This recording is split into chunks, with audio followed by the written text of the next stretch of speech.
Game of Thrones season 5 విశ్వాసం శిక్ష వ్యూహం. టైరియన్ లానిస్టర్ పరారీలో ఉంది. ఓ మోసపూరిత జ్ఞాపకాల మధ్య వారిస్ సహాయంతో అతడు ఏ దిశలోనో ప్రయాణం చేస్తాడు, డేనెరిస్ను కలవాలనే లక్ష్యంతో. మరోవైపు డేనెరిస్ మిరిన్ను పాలిస్తున్న ఎదురుదొరకే తిరుగుబాట్లతో తడబాటుకు గురవుతుంది. డ్రాగన్లు కూడా ఆమె నియంత్రణకు మించిపోతుంటాయి. జాన్ స్నోను నైట్స్ వాచ్ లీడర్గా ఎన్నుకుంటారు. ఆయన వైల్డ్లింగ్స్తో శాంతి ఒప్పందం చేయాలని భావిస్తాడు.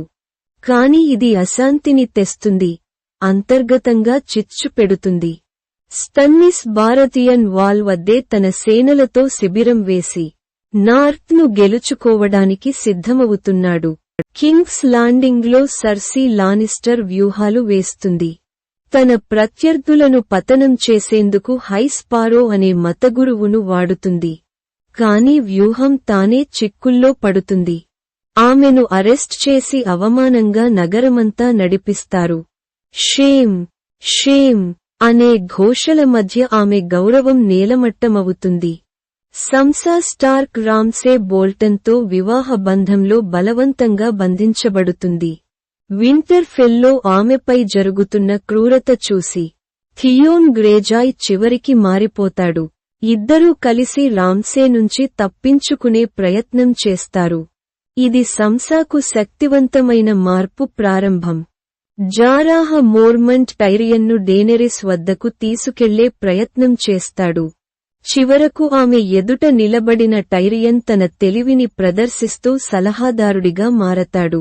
డేనెరిస్ దొత్రాకీల చేతిలో చిక్కిపోయిన అనంతరం తన భవిష్యత్తు తిరిగి ప్రశ్నార్థకంగా మారుతుంది. హార్డ్హోమ్ వద్ద జాన్ స్నో వైల్డ్లింగ్స్ను రక్షించే ప్రయత్నం చేస్తాడు. కాని నైట్ కింగ్ దాడి చేస్తాడు, మృతుల సేనలతో. అతని శక్తి అందరినీ కలచివేస్తుంది. చనిపోయిన వారిని పునరుద్ధరించగల శక్తి. వాల్కు తిరిగి వచ్చిన జాన్ ఆశించిన విధంగా స్వాగతం పొందడు. వాస్తవాన్ని అంగీకరించనివారు అతనిని మోసం చేసి పొడుస్తారు. ఫర్ ది వాచ్ అంటూ చివరి ఘాటు. If you're still here and like the video, please like and subscribe.